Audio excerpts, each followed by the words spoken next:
এখন আমরা দেখব 6a এই প্রবলেমটার সলিউশন। সো প্রবলেম স্টেটমেন্ট কি? Integration of cos square x dx। ছোট প্রবলেম, বাট স্কয়ার থাকলে কি করতে হয় এটা তো আমরা জানি না। এজন্য যেটা করব, আমরা স্কয়ারটাকে রাখবো না, আমরা নরমাল cos 2x এ কনভার্ট করে ফেলব। কিভাবে?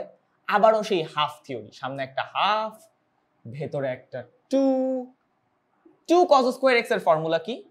2 cos স্কয়ার x এর ফর্মুলা হচ্ছে 1 প্লাস cos 2x।